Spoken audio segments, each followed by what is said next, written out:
14 अगस्त 1947 की रात। ये वो रात थी जब हिंदुस्तान के लोग सदियों की गुलामी से निकलकर आजादी की दहलीज पर खड़े थे। करोड़ों भारतीय इस लम्हे का बेसब्री से इंतजार कर रहे थे, लेकिन सुबह होने से पहले वो जश्न की रात एक ऐसा जख्म दे गई जो आज तक नहीं भरा। हमारे देश को अंग्रेजों की गुलामी से आजादी तो मिल गई थी, लेकिन जाते जाते अंग्रेज अखंड भारत में ऐसी ज्वाला भड़का गए जिसे 15 लाख मासूम लोगों के खून से बुझाया गया। अंग्रेजों ने अखंड भारत को 2 टुकड़ों में बांट दिया, भारत और पाकिस्तान। जहां एक तरफ भारत में आजादी का जश्न मनाया जा रहा था, वहीं दूसरी तरफ खून की नदियां बह रही थी। लाखों लोग अपने घर, अपनी जमीन और अपनों को छोड़कर भाग रहे थे। दोस्तों, आज के इस वीडियो में हम आपको भारत के इतिहास में 77 साल पीछे ले जाएंगे और आजाद भारत की कुछ ऐसी तस्वीरें दिखाएंगे जिन्हें देख आपके रोंगटे खड़े हो जाएंगे और आपकी आंखों में आंसू आ जाएंगे। लेकिन आगे बढ़ने से पहले हमारी एक छोटी सी रिक्वेस्ट है कि हर भारतीय और पाकिस्तानी इस वीडियो को पूरा जरूर देखे। अखंड भारत, जहां हर धर्म के लोग एक साथ मिलकर खुशी से रहा करते थे, जहां सन 1857 में आजादी की लड़ाई हिंदू और मुस्लिम दोनों धर्म के क्रांतिकारी लोग एक साथ मिलकर लड़ रहे थे, लेकिन अंग्रेजों की नीति थी डिवाइड एंड रूल, यानी फूट डालो और राज करो। हिंदू और मुस्लिम जो सदियों से साथ रहते थे, अंग्रेजों ने उनके बीच फूट डालने की कोशिश शुरू कर दी। जैसे हिंदुओं और मुस्लिमों को अलग अलग नौकरियां दी, उनके लिए अलग अलग स्कूल बनाए और धार्मिक मुद्दों को हवा दी। अंग्रेजों ने छोटी छोटी बातों को बढ़ा चढ़ाकर दोनों समुदायों में नफरत का बीज बो दिया था। वो हिंदुओं और मुस्लिमों को एक दूसरे के खिलाफ भड़काते रहे। धीरे धीरे ये नफरत इतनी गहरी हो गई कि बात बंटवारे तक पहुंच गई। लेकिन हैरानी की बात यह थी कि हिंदुस्तान के 2 टुकड़े करने की जिम्मेदारी सिरिल रैडक्लिफ नाम के जिस ब्रिटिश जज को दी गई थी, भारत में रहना तो दूर, उसने कभी भारत का दौरा तक नहीं किया था। उन्हें सिर्फ 6 हफ्तों में यह तय करना था कि कौन सी जमीन भारत की होगी और कौन सी पाकिस्तान की। रैडक्लिफ ने नक्शे पर ऐसी लकीरें खींची थीं जिसने पंजाब और बंगाल को 2 हिस्सों में बांट दिया।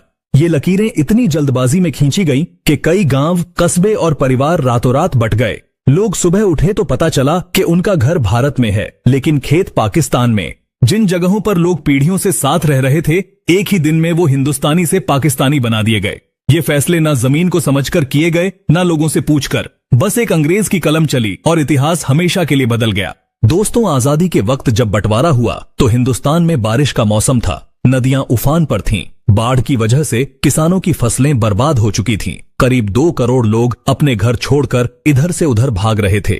जहां एक तरफ लाखों हिंदू पाकिस्तान से भारत की ओर पलायन कर रहे थे, वहीं दूसरी तरफ लाखों मुस्लिम भारत से पाकिस्तान की तरफ भाग रहे थे। इस वक्त अपनी स्क्रीन पर आप दिल्ली से लाहौर जाने वाली ट्रेन की वीडियो फुटेज देख रहे हैं। लोग ट्रेनों की छतों पर बैठकर सफर करने पर मजबूर थे और जिन्हें ट्रेन नहीं मिल रही थी, वो लोग ट्रकों में बैठकर पलायन कर रहे थे।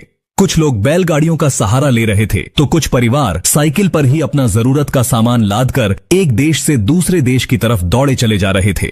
जहां एक तरफ करोड़ों लोगों के लिए आजादी किसी वरदान से कम नहीं थी, वहीं लाखों लोगों के लिए ये एक अभिशाप बन चुका था, क्योंकि अपना सब कुछ छोड़कर जान बचाते हुए दूसरे देश में भागना किसी भयानक सपने से कम नहीं था। हालांकि बंटवारे की ये दास्तान तो आजादी से कई साल पहले ही लिखी जा चुकी थी, क्योंकि अंग्रेजों ने देशवासियों में धर्म को लेकर ऐसा जहर भर दिया था, जिससे कई पॉलिटिकल लीडर्स ने तो धर्म के नाम पर ही अपनी पार्टीज बना ली थी। जैसे कि मुस्लिम लीग के चीफ मोहम्मद अली जिन्ना ने आजादी से कई साल पहले ही ये जिद पकड़ ली थी कि हिंदुस्तान में रहने वाले मुस्लिमों को एक अलग मुल्क दिया जाए, और उनकी इस जिद ने हिंदुस्तान के भाईचारे और संस्कृति को ऐसी गहरी चोट पहुंचाई जिसके निशान आज भी देखने को मिलते हैं।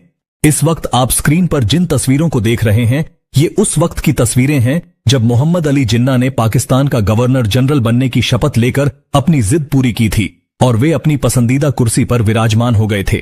1947 में लॉर्ड लुईस माउंटबेटन भारत के आखिरी वायसराय बने। उन्होंने कई महीनों तक जवाहरलाल नेहरू और मोहम्मद अली जिन्ना की कई मीटिंग्स करवाई, जिसके बाद 3 जून 1947 को लुईस माउंटबेटन ने ऐलान किया कि 15 अगस्त 1947 को भारत आजाद होगा, लेकिन इसके साथ ही बंटवारा भी होगा। हालांकि पंडित जवाहरलाल नेहरू, सरदार वल्लभ भाई पटेल और महात्मा गांधी ने देश के बंटवारे को रोकने की हर मुमकिन कोशिश की। उन्होंने मोहम्मद अली जिन्ना को भारत का पहला प्रधानमंत्री बनने तक का ऑफर दे दिया था। कई इतिहासकार बताते हैं कि बंटवारे की खबर से पंडित जी को बहुत बड़ा झटका लगा था। 14 अगस्त की शाम को जब नेहरू जी अपने घर पर इंदिरा गांधी और पद्मा नायडू के साथ आजादी के भाषण की तैयारी कर रहे थे, तभी अचानक फोन की घंटी बजी। नेहरू जी ने जब फोन उठाया तो उन्हें एक दुखद खबर मिली। लाहौर के नए प्रशासन ने हिंदू और सिखों के इलाकों की पानी की सप्लाई काट दी थी, जिसकी वजह से लोग अपने घरों में प्यासे तड़प रहे थे और अगर कोई पानी लेने बाहर निकलता तो उसे मार दिया जाता। देखते ही देखते हिंसा की आग भड़क उठी, जिसने पूरे हिंदुस्तान को अपनी चपेट में ले लिया। पंजाब और बंगाल में सबसे ज्यादा दंगे हुए, लोग एक दूसरे के खून के प्यासे हो गए थे।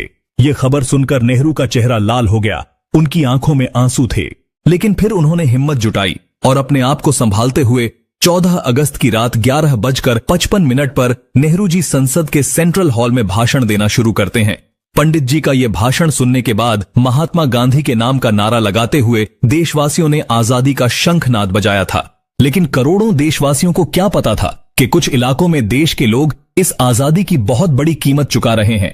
इस वक्त आप अपनी स्क्रीन पर जो वीडियो फुटेज देख रहे हैं, ये भारत और पाकिस्तान के रिफ्यूजी कैंप्स की कुछ दुर्लभ वीडियोज हैं। कैसे छोटे छोटे बच्चे नल के आगे एक बाल्टी पानी भरने के लिए लाइन में लगे हुए हैं, जिन्हें उठाकर काफी देर तक चलने के बाद ये उन रिफ्यूजी कैंप्स में पहुंचते हैं जहां इनके रहने के लिए छत तक नहीं है, बस छांव के लिए कुछ फटे हुए टेंट और पेड़ हैं, जहां बैठने की जगह इतनी कम है कि लोग कड़कती धूप में तपती हुई जमीन पर बैठकर अपनी हड्डियों को जला रहे हैं। कुछ बच्चों के पास तो पहनने के लिए कपड़े तक नहीं है। 2 दिन पहले सुख शांति से जीवन व्यतीत करने वाले लोग आज शरणार्थी बन चुके हैं। महिलाएं हाथ जोड़कर अपने परिवार के लिए खाना और रहने की मांग कर रही हैं। भूख की वजह से तड़पते हुए बच्चों का शरीर कुपोषित हो चुका है, लेकिन फिर भी लाखों लोग अपना घर छोड़कर बिना किसी मंजिल के आगे बढ़ते जा रहे हैं। इस ट्रेन के हालात देखिए, जिसमें लोग खिड़की पर लटककर अपनी जान को जोखिम में डालने से भी पीछे नहीं हट रहे हैं, क्योंकि इन्हें किसी भी तरह पाकिस्तान से भारत पहुंचना है। ये तस्वीरें लाहौर की हैं, जहां लोग ट्रेन की पटरियों के पास बैठकर ही खाना पका रहे हैं, ताकि जब ट्रेन आए तो ये लोग जल्दी से ट्रेन में सवार हो सकें। यहां खड़ी इस ट्रेन के न सिर्फ ऊपर बल्कि 2 डिब्बों के बीच खाली जगह पर भी लोग खचाखच भरे हुए हैं, जिनके हाथों में अपना कुछ टूटा फूटा सामान और दिल में जिंदा रहने की उम्मीद है। असल में उस वक्त जो कुछ भी हुआ था उसके बारे में सोचकर ही रूह कांप जाती है। दोस्तों, इस फुटेज को देखकर आपकी आंखों में भी आंसू आ जाएंगे। दरअसल ये बेचारे वो लोग हैं जो उस वक्त भूख के कारण तड़प तड़प कर मर गए थे। हाथ में थाली लिए रिफ्यूजी कैंप में हमारे देशवासी पेट भर खाने के लिए लंबी लाइनों में लगे हुए थे, और जब उन्हें खाना मिल रहा था तो उनके चेहरों पर ऐसी मुस्कुराहट दिख रही थी जैसे उन्हें जिंदगी मिल गई हो। लेकिन फिर महात्मा गांधी, पंडित जवाहरलाल नेहरू, सरदार वल्लभ भाई पटेल, लाल बहादुर शास्त्री, डॉक्टर भीमराव अंबेडकर और कई महान नेताओं ने इतने मुश्किल हालातों में भी देश को संभाला, जिसकी बदौलत आज हम भारतीय ब्रिटेन से कई गुना आगे निकल चुके हैं। इस बंटवारे में करीब 2 करोड़ लोगों ने अपना देश छोड़ दिया था और करीब 10 से 15 लाख बेकसूर लोगों की जान चली गई। लेकिन अफसोस की बात यह है कि जिन ब्रिटिशर्स ने हम भारतीयों के साथ इतने घिनौने जुर्म किए, जो भारत के इतिहास में लाल अक्षरों से लिखे गए, लेकिन फिर भी उन्हें बारातियों की तरह विदा किया गया।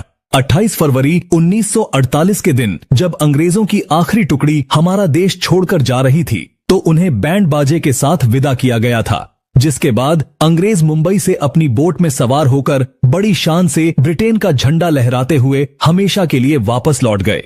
लेकिन जाते जाते एक ऐसी चिंगारी छोड़ गए थे जिसकी आग में 10 लाख बेकसूर लोगों की जिंदगियां झुलस गई।